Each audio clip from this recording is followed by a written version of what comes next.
us that we're holding on. Even if we fall, we will rise up and we follow the path that we believe in. No, we're not gonna stop until we reach it. Oh, all you need to know is that we're holding on. We rise up from the dust and claim our throne.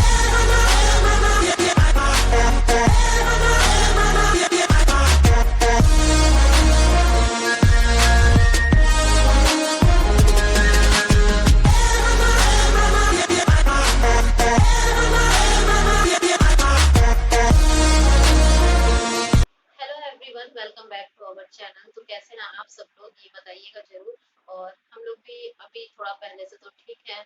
और इधर 2-3 दिन से blog वगैरह कुछ बना नहीं पा रहे हैं, ना कोई वीडियो अपलोड कर पा रहे हैं। तो कम्युनिटी में जैसा कि आप लोगों के साथ कल शेयर ही किए कि मम्मी की तबीयत ठीक नहीं थी, जिस वजह से कोई भी ब्लॉग या वीडियो कुछ नहीं कर पा रहे थे। और घर में जब किसी की तबीयत ठीक नहीं होती है तो वैसे भी कुछ करने का बिल्कुल नहीं मन होता, और खासतौर से मम्मी पापा को कुछ होता है तो फिर तो बिल्कुल मतलब एकदम से सब कुछ उथल-पुथल हो जाता है, कुछ भी समझ नहीं आता। तो क्या हुआ था कि अ, सैटरडे नाइट, सैटरडे की, हाँ, शनिवार की बात है। शनिवार को दोपहर में हम लोग खाना-वाना खा के बस आराम करने के लिए गए। और मम्मी बिल्कुल नॉर्मल थी, मतलब वैसे तो वो शुगर पेशेंट हैं, ये तो है ही उनके साथ प्रॉब्लम, लेकिन बिल्कुल नॉर्मल थी, कोई भी दिक्कत नहीं थी। बस उनको 10 दिन से क्या हो रहा था कि बस कहती थी कि ज़्यादा भूख नहीं लग रही, खाना खाने का मन नहीं होता है, अच्छा नहीं लगता है। तो हम लोगों को लगा कि शायद गर्मी इतनी हो रही है, इस वजह से उनका नहीं मन करता होगा खाने का। लेकिन उस दिन क्या हुआ कि जैसे ही लंच करके मतलब सब लोग अपना थोड़ा-सा रेस्ट करने के लिए लेट गए, तो अचानक से उनको बहुत ज़्यादा ठंड लगने लगी और एकदम बॉडी मतलब काँपना शुरू हो गया। तो उन्होंने दोपहर के टाइम में बिल्कुल भी रेस्ट नहीं करती है, वो जागती रहती है। तो वो एकदम से देखी मम्मी को तो आके मेरे से बोलने लगी, "मम्मा चलो ना, देखो नानी बहुत ज़्यादा काँप रही है।" हम जाके देखे तो मम्मी का टेम्परेचर भी बहुत ज़्यादा था, मतलब 103-104 फीवर था और बिल्कुल काँप रही थी, बिल्कुल उनकी बॉडी बिल्कुल कंट्रोल में नहीं थी, बहुत ज़्यादा काँप रही थी, पूरे शरीर में उनको दर्द होने लगा। तो हमको लगा शायद सीज़नल प्रॉब्लम हो, तो जो मेडिसिन वगैरह था हम दे दिए कि चलो शायद आराम मिल जाएगा अभी, कभी-कभी हो जाता है बॉडी में इस तरह से। तो लेकिन 2 घंटे के बाद भी आराम नहीं मिला। फिर हम लोगों का मतलब थोड़ा-सा टेंशन बढ़ने लगा कि अभी क्या होगा पता नहीं। फिर हम लोग फटाफट से इनको लेके हॉस्पिटल भागे और वहाँ जाने के बाद फिर हाँ, आजकल तो है ना कि हॉस्पिटल आप अगर जा रहे हो और फीवर जैसा कुछ हो जाए, तो सबसे पहले तो क्वेश्चन यही होता है कि भाई आपके घर कोई आया तो नहीं? क्योंकि ये जो कोरोना इस समय चल रहा है, इससे तो अब यही हो गया, बचना एकदम नामुमकिन सा लग रहा है। हर घर में किसी ना किसी को हो जा रहा है। हम लोग को भी अभी तक तो हम लोग ये कहते आ रहे थे ना कि हम लोग बहुत सेफ एरिया में, बिल्कुल सेफ एरिया में नहीं। इस टाइम पे यहाँ भी हर दिन कोरोना पॉजिटिव केस मिल रहे हैं, और जिस जिस कॉलोनी में मिल रहे हैं वो पूरी कॉलोनी ही सील कर दिया जा रहा है। और अब तो गाड़ियों से मतलब अनाउंसमेंट भी होते रहता है कि भाई आप लोग अपना सेफ्टी का ध्यान रखिए। और मतलब अब कहीं भी कोई सेफ नहीं है, ये इतना तेजी से स्प्रेड हो रहा है हर जगह ना कि अब क्या बोला जाए। मतलब पहले फिर भी थोड़ा कंट्रोल था, लेकिन इस टाइम पे सबसे ज्यादा ध्यान रखने की जरूरत है हम लोगों को। और कहीं भी कोई सेफ नहीं है, हर जगह ये इतना ज़्यादा फैल चुका है कि एकदम बस डर बना रहता है। और थोड़ी देर के लिए हम लोग बहुत ज़्यादा डर गए थे कि कहीं ऐसा कुछ हमारे घर में भी तो नहीं हो गया। वैसे तो हमारे घर में बाहर का कोई भी नहीं आ रहा है, इधर 6 महीने से तो बिल्कुल सब बंद है, किसी का आना-जाना नहीं होता है। एक दूध वाले भैया आते हैं, पेपर वाला आता है बाहर से पेपर दे के जाता है, और एक आंटी आती है। ये 3 लोगों का है। पेपर वाले का तो बिल्कुल भी नहीं, वो गेट से ही दे के चला जाता है। दूध वाला आता है, वो दूध दे के जाता है, और आंटी घर में काम करती हैं। तो बस इतने ही लोग तो है। तो फिर तुरंत डॉक्टर सारा टेस्ट वगैरह लिखे, क्योंकि मम्मी की कंडीशन बहुत ज़्यादा खराब थी। और फिर जब रिपोर्ट आया तो रिपोर्ट में निकला कि टाइफाइड इनको बहुत ज़्यादा हो गया, और इनके ब्लड में इन्फेक्शन बहुत ज़्यादा फैल गया था। कुछ ब्लड का कैलकुलेशन वो डॉक्टर ही ज़्यादा अच्छे से समझते हैं। तो वो डॉक्टर बताया कि नॉर्मल बॉडी में 11,000 होना चाहिए, और मम्मी के बॉडी में था 19,000, मतलब 9,000 का पूरा डिफरेंस था। तो इस वजह से डॉक्टर बिल्कुल तैयार हो गए थे एडमिट करने के लिए। उन्होंने कहा कि अभी और कोई ऑप्शन नहीं है आपके पास, आपको एडमिट करना पड़ेगा। लेकिन ये जो माहौल है उसमें हॉस्पिटल में एडमिट करना और भी ज़्यादा रिस्की था। तो इसलिए फिर तुरंत-तुरंत डॉक्टर जितना भी मेडिसिन वगैरह था, जो भी था, वो सिरिंज के थ्रू मतलब मम्मी को ग्लूकोज के साथ चढ़ाना शुरू करवा दिए। और डॉक्टर बहुत हम लोगों के साथ कोऑपरेट किए। अगर डॉक्टर अच्छे नहीं होते तो बहुत मुश्किल भी हो जाती है ऐसे कंडीशन में। लेकिन डॉक्टर ने हम लोगों के साथ बहुत ज़्यादा कोऑपरेट किया। और फिर उस दिन हम लोग रात में 11:30 पौने 12 बजे तक में लेके मम्मी को घर आए। वैसे तो उस दिन ही वो कह रहे थे कि एडमिट करिए, क्योंकि इनकी कंडीशन ठीक नहीं है और शुगर पेशेंट भी है, मम्मी को ब्लड शुगर है। लेकिन फिर हम लोग बताया कि चलो पास में ही है। डॉक्टर बोले ठीक है, अगर कोई भी रात में आपको प्रॉब्लम होती है तो आप डायरेक्ट हमसे कांटेक्ट करिएगा। तो रात तो जैसे तैसे बीती, नेक्स्ट डे फिर हम लोग लेके गए हॉस्पिटल में, फिर सारी बातें मतलब हुई, सब कुछ डिस्कस हुआ, इनका सारा रिपोर्ट भी दिखाया गया, सब कुछ हुआ। तो डॉक्टर फिर भी बोल रहे थे कि एडमिट करिए, लेकिन हम लोगों के साथ प्रॉब्लम ये है कि अगर मम्मी को एडमिट कर देते तो परमानेंट एक इंसान को उनके साथ रहना ही होता, हमको रहना पड़ता, तो फिर पापा को भी अपनी ड्यूटी पे जाना होता है, फिर बहुत मुश्किल हो जाती है घर मैनेज करना। तो हम लोग उनसे रिक्वेस्ट किए, सारी प्रॉब्लम बताया, तो बोले ठीक है आप लेके जाइए, और अगर आराम नहीं मिलता है तो फिर 5 दिन के बाद आप बिल्कुल ये माइंड प्रिपेयर करके आइएगा कि आपको एडमिट करना ही करना है। तो हम लोग लेके आए, और मतलब पानी की भी बहुत ज्यादा कमी हो गई है मम्मी के बॉडी में।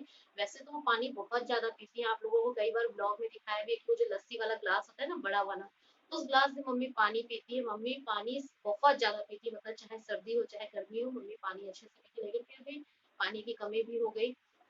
तो बस अभी वो बेड रेस्ट पे है, उनका अच्छे से ध्यान रख रहे हैं, टोटल उनको फुल रेस्ट पे रखे हैं, उनके खाने पीने का ध्यान और सब कुछ हम लोग देख रहे हैं, मेडिसिन वगैरह टाइम टाइम से देख रहे हैं, दे रहे हैं। और 2 दिन में काफी रिकवर भी की है मम्मी, अब बस यही लग रहा है कि अच्छे से ठीक हो जाए, क्योंकि मम्मी पापा को कुछ भी होता है ना तो बहुत माइंड डिस्टर्ब हो जाता है, फिर उस टाइम पे कुछ भी अच्छा नहीं लगता। और अभी कुछ दिन पहले आप लोगों से बताए थे कि पापा बहुत ज्यादा परेशान थे, उनको एलर्जी प्रॉब्लम हो गई थी, जो कि वो करीबन 1 मंथ तो परेशान ही रहे उस चीज से, अभी भी उनकी दवाई चल रही है, और अभी भी इनका कोर्स मतलब अभी कंप्लीट नहीं हुआ, अभी वो मेडिसिन वो भी ले रहा है, तब तक मम्मी के साथ ऐसा हो गया। तो यही सारी वजह रही जिसकी वजह से बिल्कुल टाइम तो मिल जाता है, ऐसा नहीं है, टाइम तो निकालने से टाइम निकल जाता है, लेकिन मन भी नहीं हो रहा था कि कोई ब्लॉग बनाए, वीडियो बनाए, क्योंकि सब कुछ घर में इतना टेंशन वाला माहौल हो गया था मम्मी को लेके कि बिल्कुल मन ही नहीं हो रहा था। फिर मम्मी बोली नहीं, अपना काम भी देखो, तुम करो। तो लगा कि चलो पहले आज यहीं से शुरू करते हैं, आप लोगों को ये तो बता दे कि किस वजह से नहीं ब्लॉग कंटिन्यू कर पा रहे थे। यही सब है, अब करते हैं रेगुलर कर, सोचते हैं कि चलो अब रेगुलर करेंगे अब, लेकिन होता है ना कुछ ऐसा हो जाता है कि कुछ प्रॉब्लम्स आ जाती है जिस वजह से कंटिन्यू नहीं हो पाता है। और अब तो यहाँ भी कोरोना पॉजिटिव केस बहुत ज्यादा मिलने लगे हैं, और टेंशन की बात भी है, एकदम डर लगा रहता है कि बाहर ना जाओ, घर पे ही रहो, अपनी सेफ्टी का ध्यान रखो। फिर भी हम लोग चलिए करके नहीं जाते, लेकिन पापा को तो जाना ही पड़ता, वो तो पूरे लॉकडाउन में मतलब जब से शुरू हुआ तब से अभी तक हर दिन ड्यूटी जाते हैं, उनको जाना ही पड़ता है। तो उनकी भी सेफ्टी का ध्यान रखना, तो हालांकि वो बहुत ध्यान रखते हैं अपना, लेकिन फिर भी एक डर तो बना रहता है ना, खासतौर से अब तो बहुत ज्यादा डर है। अभी तक हम लोग को लगता था कि हम लोग चलो एक साइड में सिटी वाले माहौल से थोड़ा दूर है, तो यहाँ पे भी हम लोग सेफ हैं, लेकिन अब तो यहाँ भी हर दिन, और उस दिन नर्स और डॉक्टर वगैरह भी बताने लगे कि आपके एरिया में भी अब आप लोग ये मत समझिए कि बहुत सेफ्टी है, इसलिए अपना ध्यान अच्छे से रखिए, यहाँ भी पॉजिटिव केसेस मिलना शुरू हो गए हैं। और उसके नेक्स्ट डे तो अनाउंसमेंट ही होने लगा, तो यही सब है।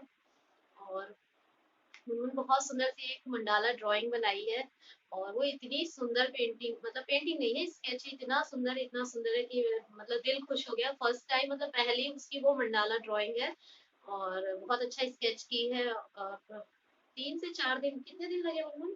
3 4, हाँ 3 4 दिन लगे। चलो ले आ, दिखाओ तो इधर, लेके आओ ड्राइंग कॉपी। बहुत सुंदर बनाई है, बहुत ही सुंदर, इतनी बारीकी से इसमें काम की है ना।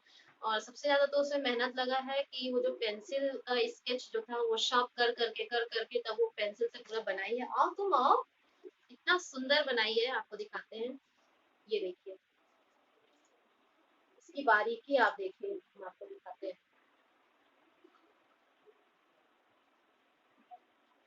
अलग से हम इसकी छोटी सी क्लिप आपके साथ शेयर कर देंगे, और आपके साथ शेयर करेंगे हर दिन। इसकी छोटी छोटी क्लिप हम लेते जा रहे थे जब ये मुनमुन बना रही थी, और इसकी ये फर्स्ट ड्राइंग है जो कि बहुत सुंदर, बहुत ज्यादा सुंदर है। इसकी जितनी तारीफ करें उतनी कम होगी, मेरे लिए तो बहुत ही सुंदर ये बनाई है, और इसको हम बहुत जल्दी इसको फ्रेम करवाने वाले हैं। ये एक मेमोरी के जैसे रहेगी, मेरी मुनमुन आज मेरे साथ है, कल को अपने घर जाएगी, तो ये मेमोरी मेरे पास रहेगी। इतना दूर तक आप लोग सोच रहे होंगे कि इतना दूर तक आप सोच रहे हैं, लेकिन माँ है ना, कुछ भी मन में आ ही जाता। तो हम मम्मी से भी बोले कि बहुत सुंदर पेंटिंग है, और इसको हम फ्रेम करा के रख लेंगे तो ये सेफ रहेगी, क्योंकि इसे बहुत मेहनत लगी है, मम्मी की बहुत ज्यादा मेहनत लगी है। एक एक ड्राइंग, मतलब एक एक पेंसिल का कैसे ये यूज की है, मतलब स्केच की, आप देखिए कितना अच्छे से यहाँ पे शेड दिया है। फिर इधर साइड पे भी ध्यान से देखेंगे तो पता चलेगा, यहाँ पे बहुत अच्छा बारीकी से पूरा काम हुआ है, इस जगह पे भी बहुत बारीकी से काम किया गया है। मतलब ये पूरी ड्राइंग इतनी बारीकी से, ये देखिए ये वाला जगह पे, मतलब अगर बोले तो ये पूरी ड्राइंग इतनी बारीकी से की गई है ना, यहाँ पे देखिए, कि आप समझ सकते हैं कि इसमें मुनमुन की कितनी मेहनत लगी होगी। इधर आओ, हम बताते जा रहे हैं, ये आ ही नहीं रही तो ये देखिए इसकी छुट्टी की ड्राइंग, मेरी पुट्टी की ड्राइंग, पहली ड्राइंग है। आप लोगों ने भी इसे बहुत अप्रिशिएट किया कि इसकी स्केच बहुत अच्छी दीदी, इसको और आगे इसको मतलब जो भी हो सिखाइए करिए।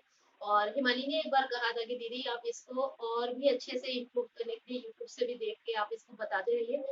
फैशन डिजाइनिंग हाँ वाला ड्राइंग हाँ करने के लिए वो बोली थी, तो वो तो अभी की नहीं, लेकिन इसके दिमाग में ये मंडाला क्या बोलते हैं, मंडाला। हाँ नाम ही ऐसा है। हम कई बार मंडला मंडला बोल देते हैं बाद में, इसीलिए हम पूछे कि क्लियर तो हम बोल रहे हैं ना। तो ये मंडाला आर्ट की है, बहुत ही सुंदर। और बोल रही थी हम देखते थे ना, वो जो डस्टबिन लेके आए थे उसमें मुनमुन पेंसिल शॉर्प कर करके उसका अभी यूज। भी उसमें कचरा भरा के दिखाते हैं। कचरा दिखाओगी सबको कितने भरे हैं वो दिख रहा तो है। वो पेंसिल, क्योंकि इसमें पेंसिल का ही मेन यूज है, इतनी बारीकी से किया गया है ना।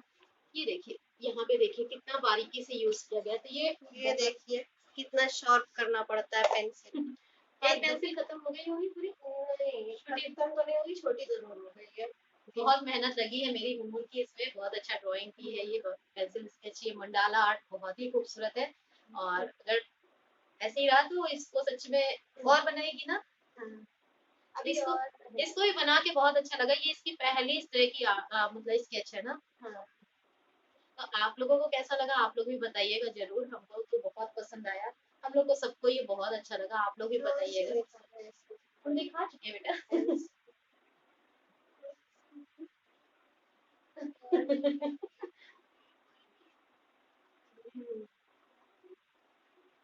तो चलिए अब इस वीडियो को यहीं पे एंड करते। ब्लॉग तो नहीं कह सकते क्योंकि कुछ तो दिखाया ही नहीं, आप लोगों से सिर्फ बातें की है। और अभी कुछ दिन पहले ट्राईपॉड भी मंगाया है, तो ट्राईपॉड भी मेरा नया आ चुका है। ये देखिए, अब इसका भी रिव्यू करना है। ये बहुत अच्छा ट्राईपॉड है, इसके बारे में पूरा डिटेल आपके साथ शेयर करेंगे। बस तुक्के तुक्के में हमको बहुत रीजनेबल रेट दिख गया इसका, तो हम ऑर्डर कर दिए। क्योंकि जिस ट्राईपॉड का अभी यूज कर रहे हैं ना, ट्राईपॉड का, तो उसका एक साइड का वो खराब हो चुका है, वो बार बार निकल जाता है। तो बस काम चल रहा था, तो ये अच्छे मतलब रीजनेबल प्राइस में डिस्काउंट चल रहा था, तो मिल गया, तो हम बस ऑर्डर कर दिए। तो इसका रिव्यू भी आपके साथ शेयर करेंगे। तो चलिए इस वीडियो को यहीं पे एंड करते हैं और एक नए ब्लॉग के साथ आप लोगों से फिर मिलते हैं। और अगर चैनल पे न्यू है तो चैनल को सब्सक्राइब कर लीजिएगा बेल आइकन के साथ। और अगर आपको वीडियोस अच्छी लगा करे तो लाइक कमेंट शेयर भी कर दिया करिए। तो चलिए मिलते हैं नेक्स्ट ब्लॉग में।